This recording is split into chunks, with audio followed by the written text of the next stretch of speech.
Aujourd'hui, je vais vous expliquer comment définir efficacement vos zones de recherche dans le cadre de vos investissements immobiliers. C'est une étape qui est vraiment cruciale et qui permettra de maximiser vos rendements.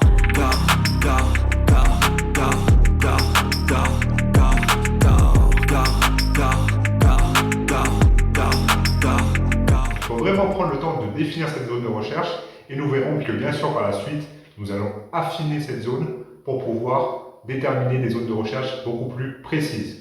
Donc cette vidéo vise à vous montrer comment définir un rayon de recherche. Dans un premier temps, nous allons comprendre pourquoi la localisation géographique est un élément fondamental de vos investissements immobiliers. En effet, elle a un impact sur différents points. D'une part, la demande locative, puisqu'en fonction de la zone géographique, vous allez avoir une demande locative plus ou moins importante, et éventuellement dans certaines zones, pas du tout de demande locative. Donc là, ce sera des zones à écarter totalement. La valeur du bien, dans un second temps, puisque la valeur du bien à long terme peut augmenter en fonction aussi de la zone géographique.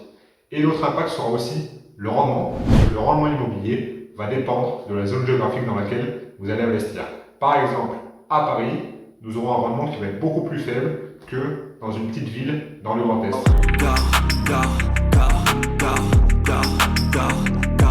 Avant de vous lancer concrètement dans la définition de votre zone de recherche, vous allez définir des objectifs principaux. Donc là, on va parler de trois objectifs principaux. Le premier va être le budget d'investissement. Donc, c'est-à-dire, est-ce que vous investissez 50 000 euros, 100 000 euros, 200 000 euros, 300 000 euros. Donc, définir vraiment le chiffre, ou un ordre d'idée. La deuxième chose va être le point central de votre zone de recherche. Donc, ça peut être par exemple votre lieu de résidence. Donc, le but, nous, on recommande d'investir dans un premier temps le plus proche possible de chez vous. Donc, vous pouvez prendre par exemple votre résidence principale comme lieu central. Et ensuite, le troisième point va être le type de bien que vous allez rechercher. Est-ce que vous recherchez une colocation, donc un appartement, T3, T4? Est-ce que vous recherchez un studio, un T1 ou un T2? Ou est-ce que vous recherchez un immeuble de rapport? Donc vous allez définir ces trois points en amont de la définition de la zone de recherche.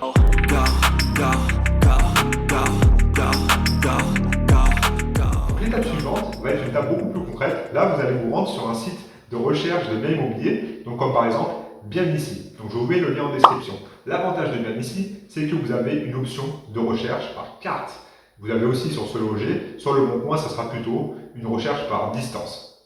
Donc sur Bien ici, vous allez chercher sur les annonces immobilières. Ensuite, vous allez choisir l'option de recherche par carte. Puis vous allez définir un rayon. Donc vous avez un petit stylo sur lequel vous pouvez définir un rayon. Donc par exemple, nous allons prendre la ville de Lyon. Nous allons faire un exemple de zone de recherche, donc d'identification d'une zone de recherche pour un immeuble de rapport. Donc on va partir du principe que nous avons un ou une investisseuse dans la zone de Lyon avec un budget maximum de 300 000 euros et que l'objectif est d'investir dans un rayon d'1 heure de route autour de cette ville-là. Autour de Lyon, vous allez définir un rayon qui va correspondre environ à 1 heure de route. Vous pouvez prendre aussi 100 km. Dans un premier temps, vous pouvez sortir ça un petit peu large. Et puis vous allez tirer un espèce de grand carré autour de Lyon. On va définir déjà le type de bien. On va mentionner qu'on recherche un bâtiment, donc un immeuble. Donc là, on présélectionne les immeubles de rapport. Okay. Pour l'instant, je ne mets pas de budget, je vous montrerai après pourquoi. Donc ensuite, je vais sélectionner la zone sur la carte. Donc là, je vais prendre Lyon, je vais faire un carré assez large autour de Lyon. Donc c'est pareil, on pourra affiner aussi ça par la suite. C'est assez simple et intuitif.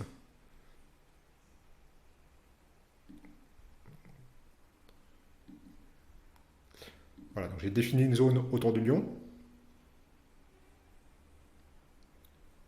Et on voit dans cette zone les différents immeubles de rapport qu'on va pouvoir retrouver. Ensuite, dans les différentes options, vous allez mentionner le prix maximum de la recherche de bien qui correspond à votre objectif fixé précédemment. Donc par exemple 300 000 euros, vous allez fixer le bien. Puis le type de bien que vous recherchez. Donc pour l'exemple, on pourrait aussi dire un immeuble de rapport. Donc vous allez chercher immeuble de rapport à 300 000 euros dans la zone géographique qui est définie. On a des biens aussi qui vont dépasser mon budget. L'objectif étant de montrer dans quelle zone je vais pouvoir trouver des biens avec mon budget. Puisque là, on va voir que si je modifie le budget cette fois-ci, il y a des zones qui potentiellement vont être moins attrayantes pour nous. Donc là, je mets 300 000 euros de budget.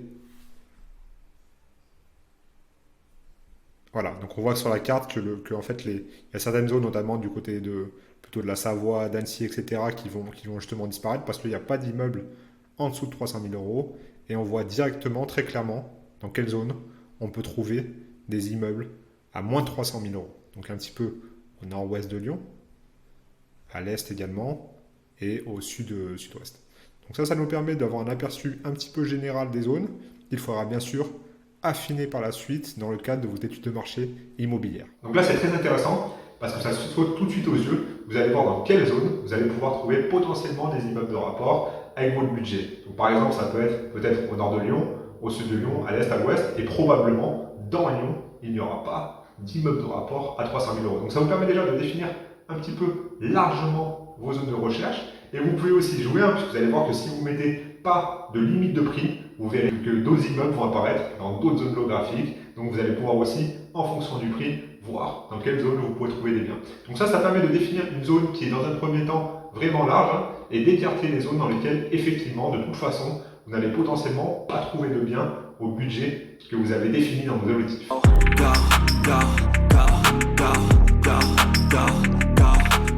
Une fois que vous avez passé cette étape, vous allez pouvoir lister des zones géographiques, par exemple dans votre fichier de recherche de biens immobiliers. Et là, vous allez commencer à regarder des annonces. Donc vous allez commencer à cliquer sur l'annonce, commencer à calculer des rentabilités brutes.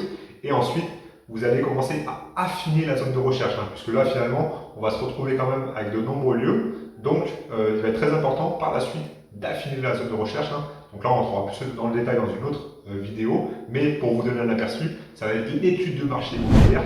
Donc dans chaque zone géographique, vous allez devoir analyser l'évolution démographique de la zone, l'économie de la zone, les infrastructures, le potentiel futur de la zone, les accès, les écoles, l'éducation, l'économie, est-ce qu'il y a un McDonald's, pas de McDonald's, les services, les commerces, et ainsi de suite. Donc ça va vous permettre vraiment d'affiner la zone de recherche, donc l'étude de marché, pour pouvoir écarter cette zone. Et vous allez aussi écarter les zones où potentiellement vous n'allez pas pouvoir trouver de rendement immobilier. Ça vous permettra vraiment de vous centrer sur quelques zones. Donc ça prend un peu de temps, le but, mais si vous faites ça pendant une semaine tous les soirs, par exemple 1 heure ou 2, en fait ça va être très concret et vous allez très rapidement pouvoir affiner très spécifiquement votre zone géographique. Donc je vous recommande vraiment de faire ce travail à la maison avant de partir en visite, puisque ça va être très important d'être vraiment centré et vraiment se focus sur 1, 2 ou 3 zones géographiques pour pouvoir se spécialiser par la suite dans ces zones-là.